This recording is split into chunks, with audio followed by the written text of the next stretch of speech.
All right, everybody, welcome back to another episode of Redefining Society and Technology podcast. And sometimes guests are so cool and so inspiring that I invite them back on a different show, by the way, because the first time we were talking mostly about the book with Michael Sheldrick, which is the co-founder of Global Citizen, a really important movement organization that we're going to talk about. And at the time, I remember you just published the book From Ideas to Impact, and that was interesting to see how it... I think it was even before it came out. I think you Oh, were the yeah, first you're right. podcast. I think you were one of the first I even spoke about it when it was Oh, before it wow. was hot off the press. You got the exclusive. Oh, wow. Look at that. See, I forgot about that. Good thing that you reminded me. And so, but this time, I wanted you to come back on Redefining Society and Technology because obviously what you do has a huge impact on society. You guys are achieving so much. You're using music, you're using entertainment, you're using a lot of indirect way to create movement that, of course, judging from the results you're having, it's actually working. But also there is, a website, there is technology, there is everything that goes around it. And I was curious on what kind of tips and feedbacks you can give to my audience in terms of how even to move into social movement, things that are very human, more and more we are talking about technology because it's part of our life. So it's going to be a wide conversation, but I want to start, of course, with learning a little bit about you and what the organization Global Citizen is all about for those that haven't heard the first podcast. So, very short story. I grew up in Perth, Western Australia, one of the most isolated cities in the world. I was one of those kids who people probably didn't think would amount to much. I certainly wasn't good at sports. If anyone knows anything about Australians, we love sports. We put it on a pedestal. I was not one of those kids. I could barely kick a football in the right direction. And I also wasn't incredibly academically gifted, at least at the start. And it was only because there was this one teacher at the start of high school who really said to me, listen, you may not believe in yourself, but I believe in you. I think there's more to you than meets the eye. If you put work in, I'll put work in. Let's do this together. And I guess because of that belief, working together with him, I was able to, unlock some hidden potential, which I didn't even know was in there. Got into the top 1% of the state and my results, got into law school, and, was always aware that the reason why I was there is because I had this great opportunity, right? This great teacher. And so I guess out of a sense of gratitude, felt I wanted to give back. And, one of the first initiatives I got involved in was fundraising for charity, building schools overseas in places like Papua New Guinea. But very quickly, we realized that the need to end extreme poverty is greater than any amount of gala night dinners, quiz nights, etc., right? And really, at the time we were realizing that, what you need is a movement to end extreme poverty. If you're talking about decisions of businesses, governments, big policy decisions, and how you shift that in order to remove the barriers that keep people living in poverty far beyond their control. It was right at the time that social media was emerging. And if you remember, Marco, 15 years ago, how right now at all these conferences you go to, generative AI, it's AI for good, AI for ill, it's AI is what everyone's talking about. Well, it was the same thing with social media 15 years ago. And in fact, if you remember, it was around the time of the Arab Spring, people were actually talking about social media from a hopeful standpoint, how to mobilize, how to bring people together, and how to progress humanity and society. And so Global Citizen, it was really in that context, combining the power of social media and popular culture. Long story short, we developed this model where we did concerts. We developed an app. People would take action by downloading the app. They could accrue points, and in doing so, earn a ticket to our festivals. That was really action taken via social media became our currency.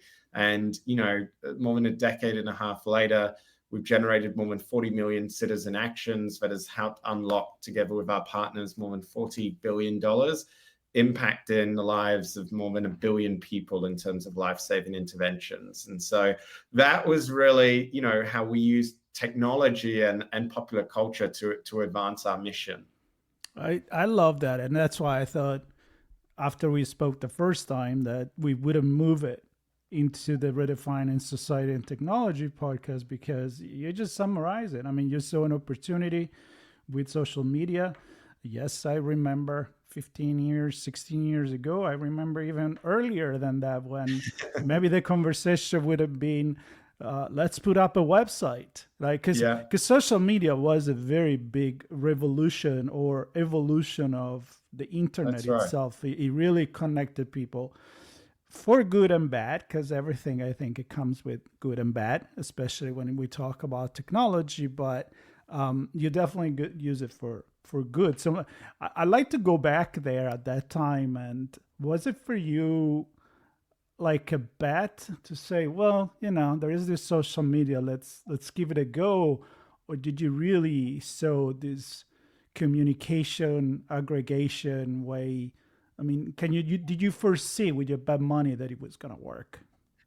I think where I realized the power was, we had long worked, we started working with a group, Rotary International, and they have over 1 million clubs around the world.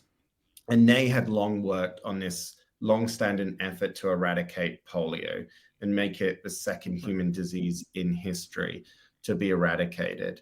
And, we started working with the Rotary clubs, and they were very candid that, particularly in countries like Australia and America, their members were getting older, they were engaged. And really, there was this whole question of how you could bring younger people to the issue of polio eradication, and that young people were engaging in different ways. And in fact, when we had the rare opportunity to meet with Australian politicians and asking them whether the government might contribute, because it had stopped funding the effort to eradicate polio, it became very clear that they were basically asking us to make this issue core, to show them that there was a constituency that cared about this, and how could you get young people involved. And I think the question that we've always grappled with as campaigners and advocates, and I think any good campaigner does this, is you generally don't get people to come to you. You have to go to where they're at, right? And so social media, that's where people had started converging. It began with Facebook, it then became Twitter. And it was right at the time that people were engaging with these platforms for the first time and using it as a way to really reach people, but also showing people that actually you can take action on these platforms. And I think what was compelling about this at the time is it was right in the wake of the global financial crisis. So young people might have been uncertain about their jobs, their economic future, but they still wanted to contribute. And so I think what we were offering was a way for them to contribute through social media. And a very practical example, in Australia, we did this concert, the End of Polio concert. We convinced John Legend to fly all the way to Australia, spent more time flying than he was on the ground. And we basically said, listen, we're not asking people to buy tickets to this. We're asking people to take action, sign our petition online, spread the word on social media, help us get tens of thousands so we can present this to ministers and prime ministers and basically ask them if they would contribute $50 million to eradicate polio. And that worked, and we cut through. And it probably worked in those early years because it was still novel, right? Because it was new. If you galvanized enough people, politicians were responsive to it. I imagine it was in the very early days of email, right? Before people started getting a load of emails that were the same thing that someone had generated, they generally replied to it. And so we basically leveraged that. And I still remember, we were trying to get the government of Sweden to act on one of our campaigns.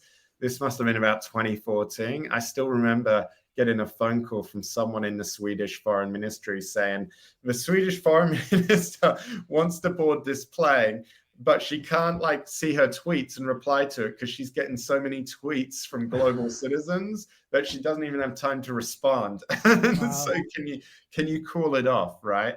And so I think we used that in those days to actually get a response and show leaders, wow, there's a constituency of young people that care about these issues. Mm-hmm.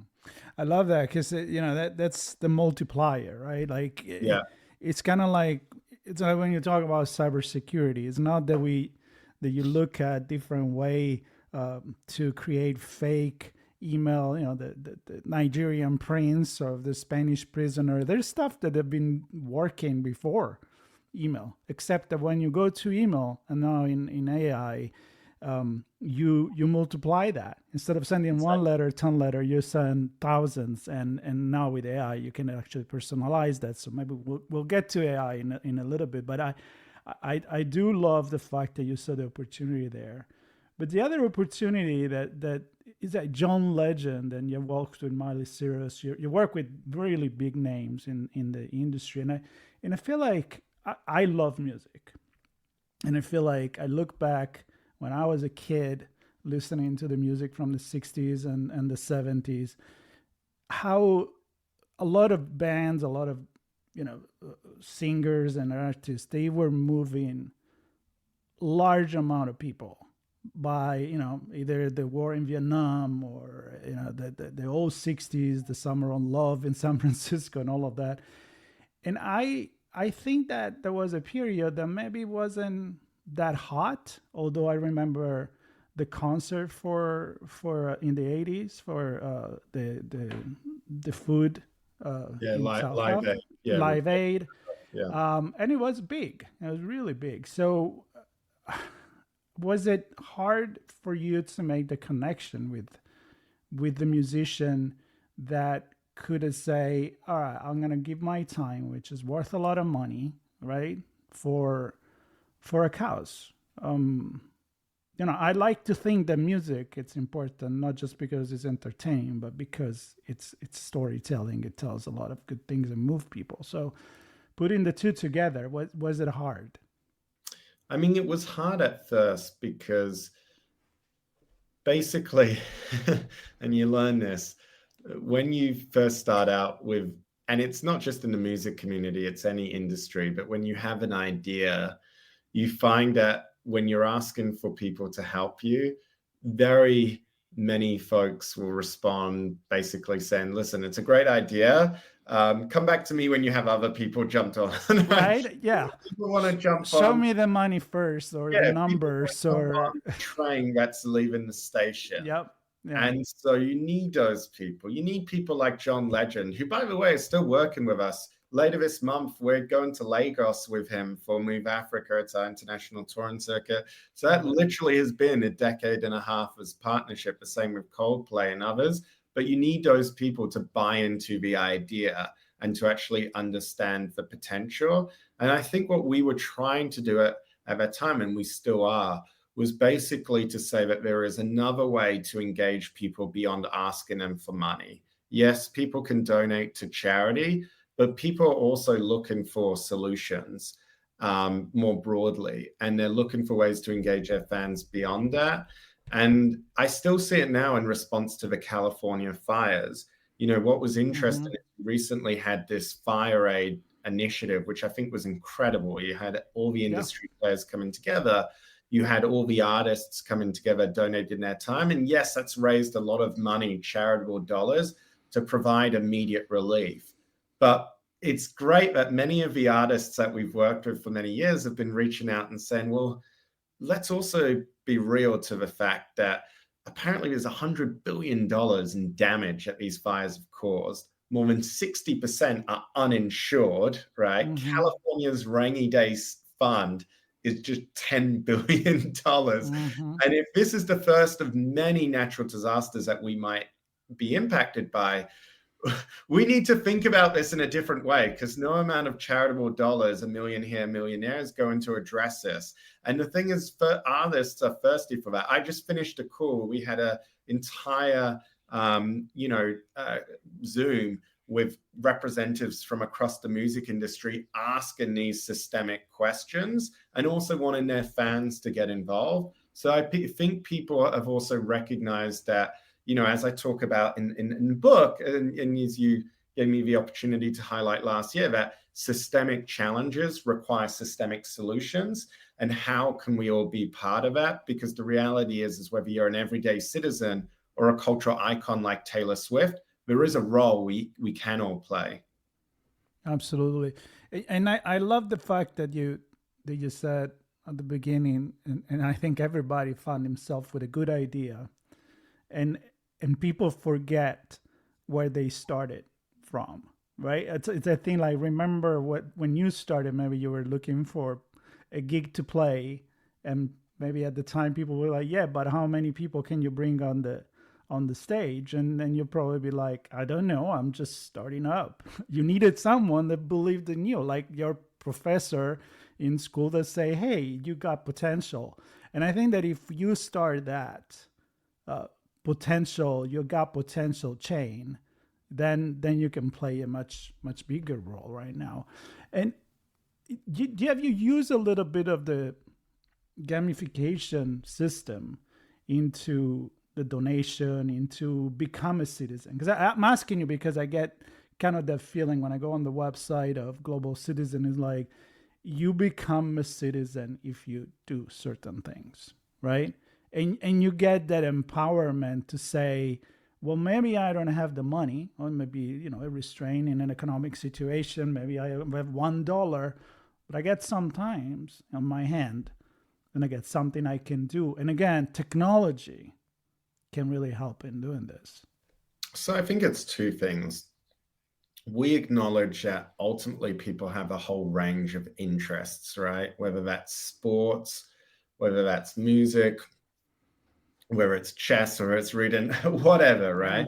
And we acknowledge that for most people, doing good is something that they want to incorporate as part of their lifestyle. They want to do good, but they also want to enjoy life as well.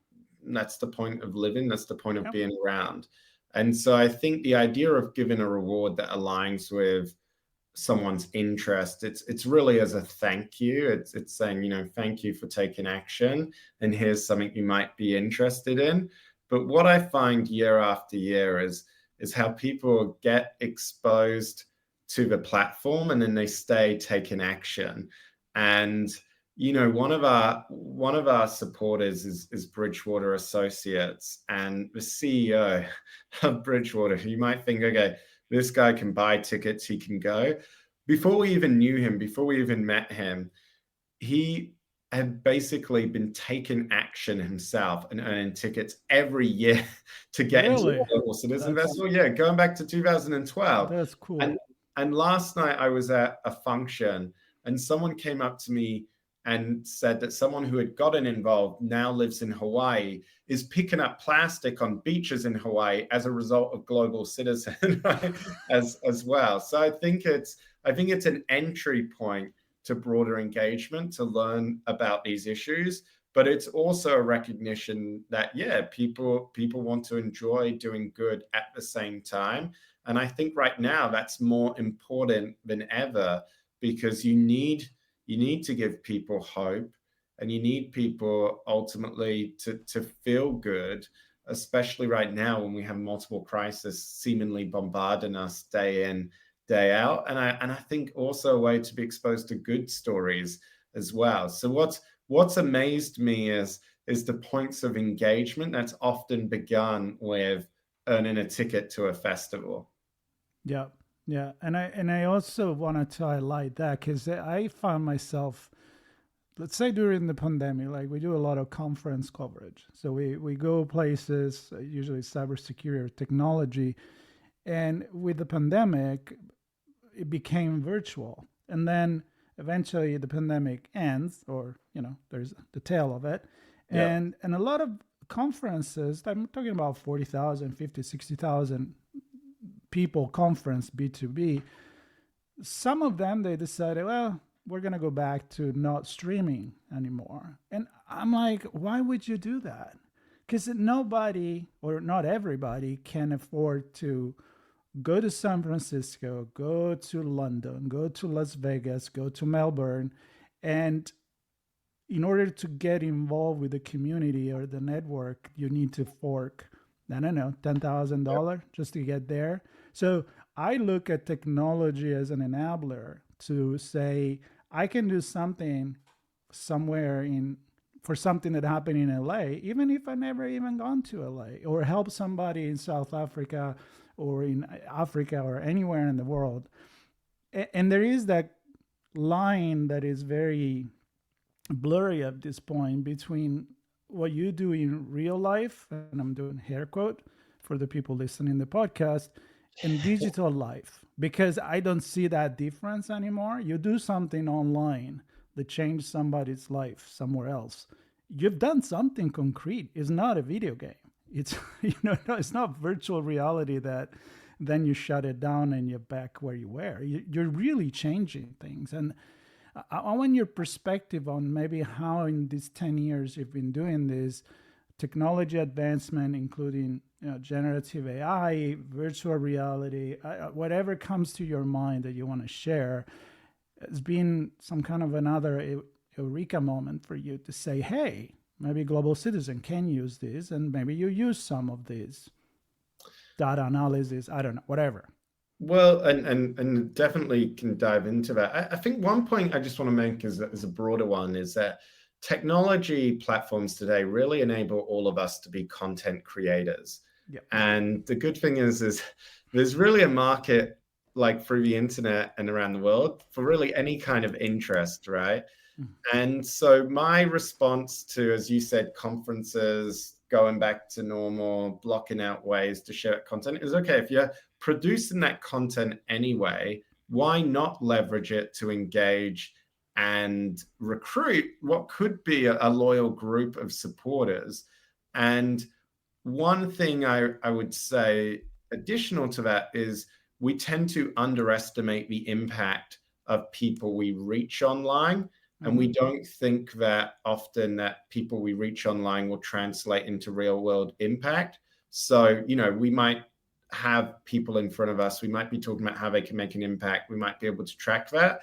But for example, when I was doing, and still am doing this book tour, but when I've been on book tour, one memorable moment last year was I was in Utah in Salt Lake City. I think I was actually speaking to a Rotary Club. And this father comes over to me and he says, "Oh, it's you I have to thank for paying for my daughters to go over to New York last year." And I said, "Well, what do you mean?"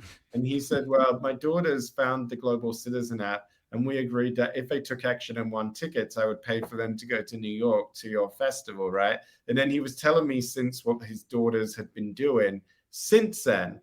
Now, obviously, they had the resources to travel. Recently, I was in China, in Shanghai, and so I met this teacher who, for her, didn't have the ability to travel, right? So this is a contrasting example. Yep. And she pointed out that for the last 10 years, she's been watching the Global Citizen Festival, and so much so that she now gets her students to watch it as well and to do school projects around it for the last 10 years, right? And so in my view, there is no difference in terms of that young woman in Utah and her father who we've impacted through the technology platform, and that teacher and her students in China who may not have actually participated physically but have still been exposed and now writing their class projects on this. And that's the power of technology. And I think we underestimate the impact it can have.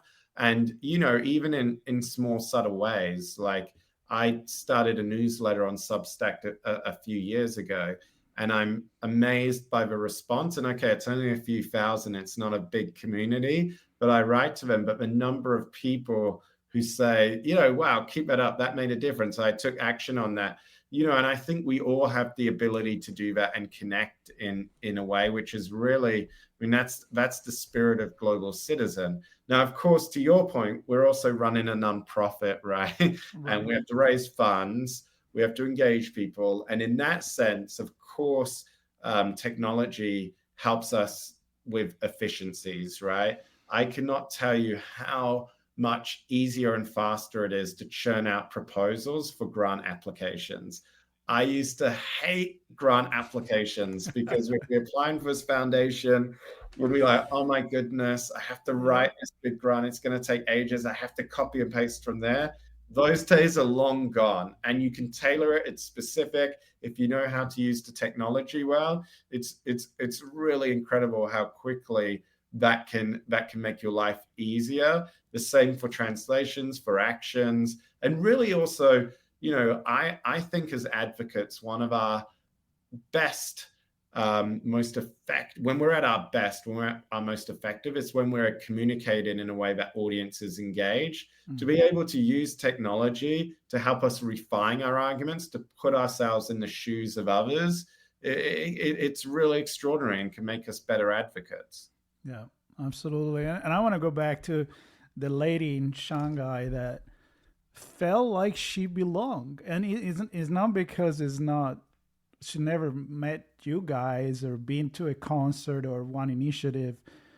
Again, digital or not, she belongs, right? I Exactly. mean, and that's what it's magic, I think, about being human. Is, like I just I just published it actually yesterday with a person I met in Melbourne at a cybersecurity event in November.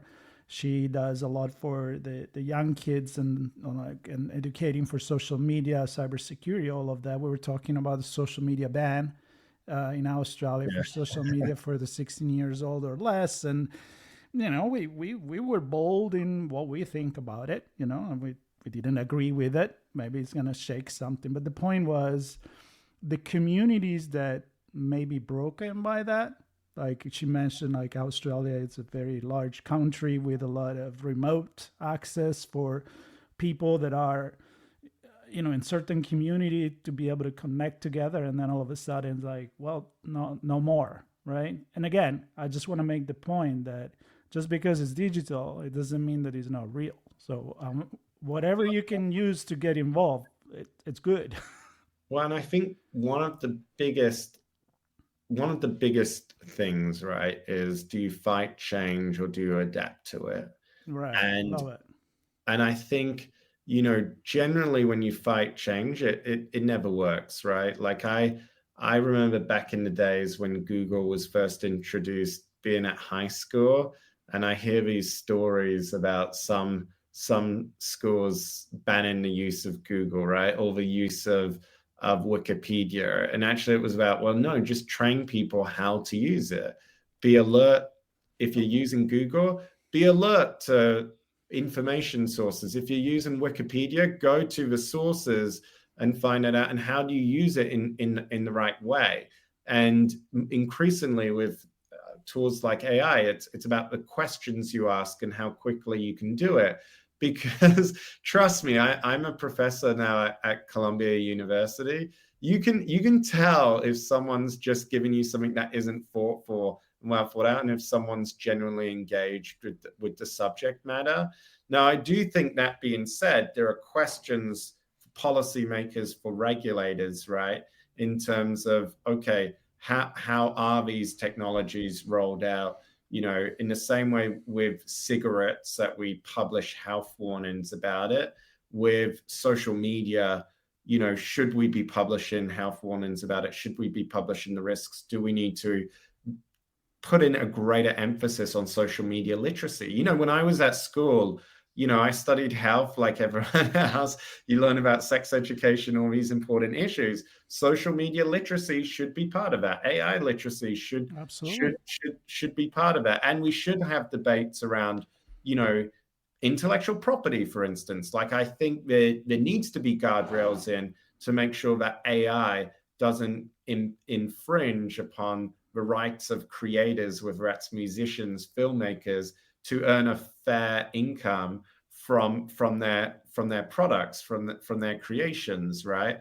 But that's not the same as banning these tools. And I think, you have to be careful, because if you ban it, are you basically running the risk of putting a whole generation of people at risk of falling behind competitors as well. And I think, it's interesting. This morning I was speaking to this young guy in Zimbabwe who was a plumber, happened to be the plumber for the head of Google Cloud in Africa. And because of that, was given, I think, some kind of scholarship to basically, learned some digital skills and is now Wow. an instructor at an outfit called Digital Skills Africa. And they've just been working with Microsoft on this partnership to train 1 million people across South Africa as Wow. a result of this, right? And we were talking about, really literacy. Like, this is so fundamental, and we need to see it like nutrition, like health, like all these other fundamental areas. It's the same with technology. Absolutely. And when you mentioned the first reaction back in the days to the social media or Google in school, and it's been the same reaction with ChatGPT. I mean, the first reaction was, we're not going to allow it. And the answer of people who's a little bit smarter and open to that is like, you can't. You you can Yeah. go back. You can put it back in the can. At this point, is updating every few weeks, and it's amazing. It's an amazing tool, but again, need to train people on how to use it. And Um, it heightens the bar, right? Like, right? in the Yeah, same way at maths, once smart calculators were introduced, you were suddenly changing what you were testing students on. You weren't testing them on what would have once been complicated sums. The bar was heightened from what it was 50, 60 years ago. yeah. The basic has become a higher level, and your goal is gonna find out the people that use it as a shortcut, right? I mean, there's no questions about it. You know what? Another thing I'm curious is like, so global citizen, for people that are not familiar with it, what do you guys focus on? I mean, what are the causes that you promote the most? And with that, I'm going to add the question, which is, has it changed your focus because technology has allowed you to focus on different different things or different way to maybe achieve change?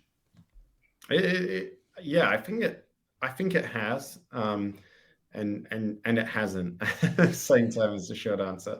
So very quickly, Global Citizen is a movement of more than 12 million citizen advocates around the world. And in that respect, our mission is to end extreme poverty. So we focus all of our citizen actions on this mission, and we say pop meets policy as our DNA. So leveraging the power of popular culture to influence public policy change. Right here at effectively the start of 2025, we really have 4 key initiatives we're working on right now. The first is to protect the Amazon. We have a campaign to mobilize $1 billion to support indigenous communities in the Amazon rainforest, the lungs of the earth. And this will culminate in a major global citizen festival we're hosting later this year in the Amazon. It's going to be amazing. It's going to be in Wow. Brazil, big Wow. artists. It's going to be incredible. Secondly, we're focused on scaling up renewable energy in Africa because 600 million people don't have access to reliable energy. And we think there's a huge opportunity to bridge the gap with access to reliable, affordable solar power, for instance. Thirdly, we're focused on saving millions of children's lives over the next 5 years through access to basic healthcare, including vaccines. We have a big initiative we're working on to raise the funds needed for that. And fourthly, and I mentioned this earlier, we're focused on building what could be Africa's first international touring circuit called Move Africa. And that's because we believe music itself, the live events industry, could create jobs and actually be part of the solution when it comes to alleviating poverty. We think across the continent of Africa, there's huge potential. When you take into consideration, this is the youngest, most dynamic continent. 70% of the continent is aged under 30. Decades from now, 1 in 4 people on the planet will be of African descent. This is a continent that's going to drive the music we consume, culture, food, clothes, you name it. And so we think there's a huge potential around the creative industry. And so we're really excited to be part of that. And as I said, taking John Legend to Africa later this month. I think in terms of the way technology is playing out in all of these areas, look, of course, specific to each of the each of the campaigns, right? The Global Citizen Festival Amazonia, right? Of course, technology can be used to track illegal deforestation in the Amazon and show us how much progress we're making.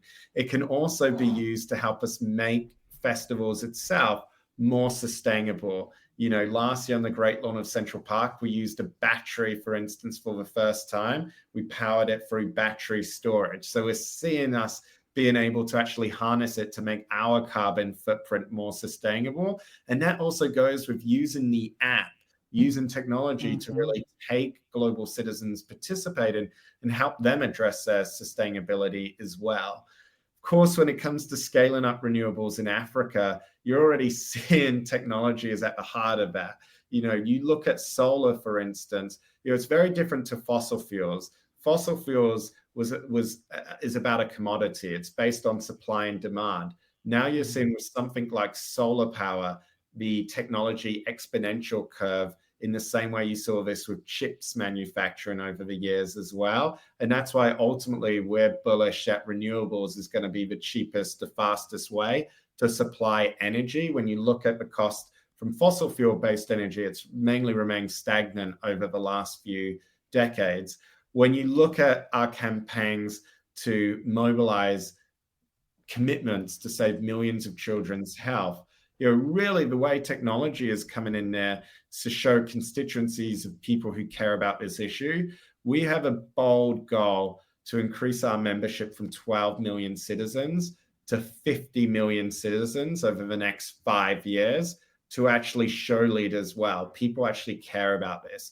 And just to put that in perspective, Marco, that's going to require us to really significantly increase our annual growth rate. And the only way we can do that is through technology. That's the only way we can do that, whether it's an always-on social media strategy and using technology to rapidly reply, translate, reach new geographies around the planet. Technology is the answer. And then finally, Move Africa. Well, there it's interesting because, you know, it's almost become a cliche. People are talking about the jobs that's going to be lost as a result of technology, right? They talk about, you know, jobs in manufacturing and agriculture, the traditional industries that have helped lift communities out of poverty.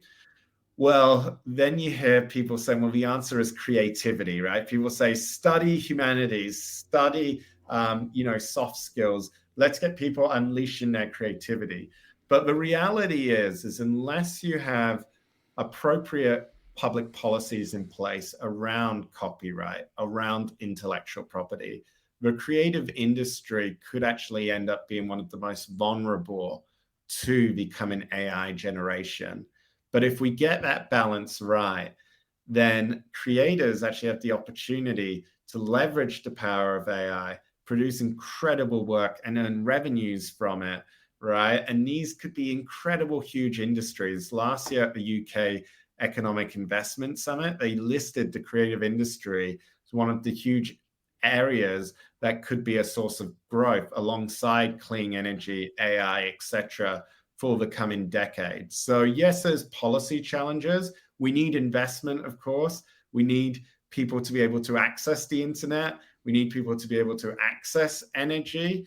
But the solutions are all there if we want them.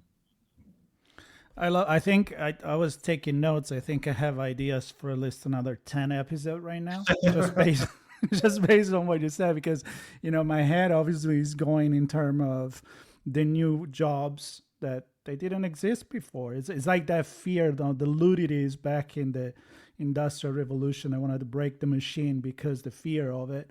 And then eventually you just adapt and you realize that, yeah, that, you know, technology bring changes and we need to be objective. We need to be logic about it. We can't just open the door to every single piece of technology that come, but there's always a way to balance it and see where it brings. All the things that you listed in terms of what you guys are doing now, it just blows my mind in terms of everything you were saying even before you explain how technology, because my brain is already in technology. I'm like, yeah, I mean, renewable energy is much more democratic. You know, if you can get the solar panel, you don't need to be near an oil well. in order to extract it. You can just be anywhere where the sun shines, which, Exactly. it's going to shine, especially in Africa, I guess, and all the other things you talked about. So I love how you embrace this.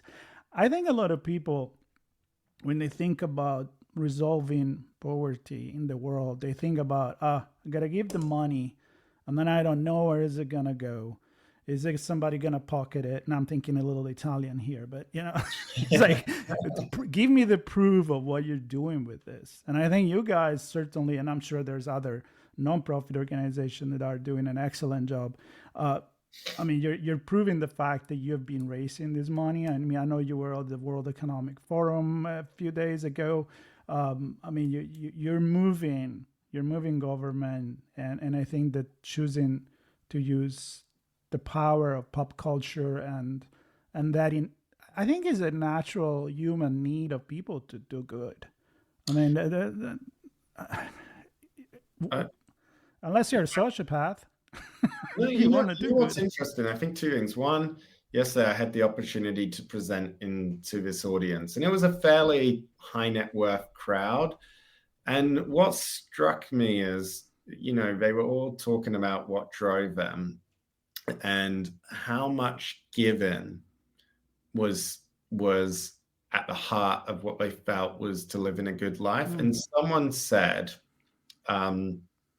you are usually satisfied when you're feeling that there's a particular issue you're passionate about and you're able to give 100% or feel like you're giving 100% of your effort of how you can add value and contribute.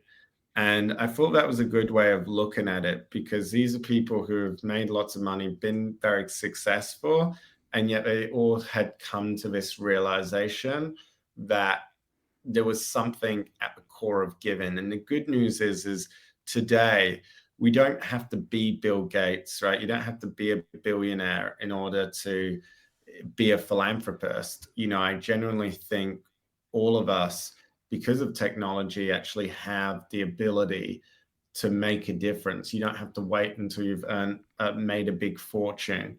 You can build that in from the get-go in terms of your lifestyle. And I think there is something about it that is actually, foundational to health, to be honest. Like what we were talking about before about, different ways in schools, different forms of literacy. I think giving and being part of this and taking action is the antidote to much of that apathy and despair many people, particularly young people, feel right now. And I think it's, it remains true that the best way to overcome that is by sharing stories of what has worked, what's made an impact. And I also think groups like us are beholden. We track all of the commitments that global citizens have campaigned on and been a part of impacting. We track them all in Salesforce, and we have, each of them are different stages of the journey, in terms of implementation, but being able to track them all and report back is really important in terms of boosting confidence and trust. And in the same way, answering the question, is my money having a difference? Well, you can also answer the question, are my actions having a difference? And I think if you can show that, if you can show that we can make a difference because we have made a difference, then you're onto something really special. And I think something that, is part of the response, I think, that's needed right now in terms of the world in which we live, and the sense of apathy, I guess, that so many people feel right now. Yeah, I love it. I mean, it is a great way to end this conversation. Of course, I want to have you back with some more update, but I think that's just another thing that you said about technology. You mentioned Salesforce. Here's another piece of technology, right, to track what you guys are doing. And then I'm thinking kind of like a blockchain to see like, where is my money going, and to be able to see that on the app and say, hey, I just contributed, maybe very little, but well, I look at taxpayers asking this question, right? And and I know I won't weigh into what's currently happening here in America, whether that's good or not. I will just anecdotally share my own experience. So my wife and I, we live here in New York. We put in our tax return. And for one reason or another, I don't understand this in the 21st century. They insist on sending us a check in the mail. And this check, it's not tens of thousands of dollars, but for us, I'm a charity worker, it's still a significant amount that the Treasury owes me as a taxpayer. Anyway, this check goes missing. And Treasury trying to get hold of someone, first of all, is a challenge in and of itself. And then we ring back. Finally, they issue another check. That goes missing. I think it takes 2 years ultimately before we get this check, and it's gone missing. Meanwhile, here's the thing. Someone is banking our checks. So someone is banking our checks. And fortunately, our bank, we alert it as fraud, so we're not out of pocket. But obviously, this is the Treasury's out of pocket, someone. So there's probably thousands of dollars that's being lost here before we finally get our check. And so I think, wow, this is where something like the blockchain, direct payments, right? This has to be made simple. This is our experience. How many people are experiencing this around? And I think this goes to trust. And when people say, okay, are there fraud? This is what reinforces that. And I think there is no reason as well why, if you have these issues, people these days need the angst of trying to get someone on the phone, days in, day out. And so I genuinely think governments incorporating these technologies can actually deliver better services. And that's what's going to boost trust in the meantime. Just Marco, you've been very, gracious to have me back for a second time.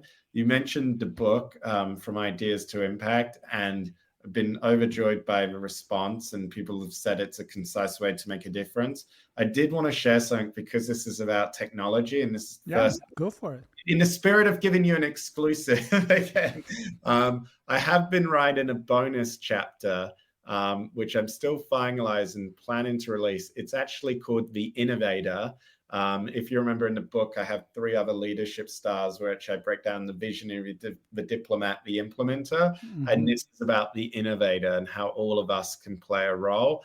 And so if you reach out, Michael at michaelsheldrick.com, or via the website, michaelsheldrick.com/book, you get a copy. You can email me. I'll make sure you get a copy of that bonus chapter, but it has a specific emphasis on technology. And I hope it will inspire others. And of course, it's inspired me because it's built on many of the stories and insights I've been fortunate enough to come across, even on the last year while being on this book tour. But just wanted to give you a big thank you, because in the spirit of getting behind ideas, you were pretty much the first podcast I spoke to last year. So very grateful to you. Well, then you know what? I'm going to bring it to the next level. When you release that chapter, just come back so we can talk about the innovator role in our society and technology. All right, that's perfect. I want to end actually with, of course, I'm going to put all the links to your website that you just mentioned is going to be in the notes of the YouTube video, also in the notes of the podcast. But you mentioned do something, and in one email that we exchanged, you mentioned Eleanor Roosevelt, her quote, "The way to begin is to begin." I want to end with that. I'm ending with the way to begin is to begin. And maybe just with a simple app, you can make the difference. So, Michael, great as usual. Have a chat with you. I hope you come back. I hope we do some things together. And for everybody listening, just subscribe to the podcast, and there'll be many more, I think, very intriguing conversation coming up to your favorite podcast and YouTube channel. Take care, everybody. Appreciate it. Thank you. Thank you.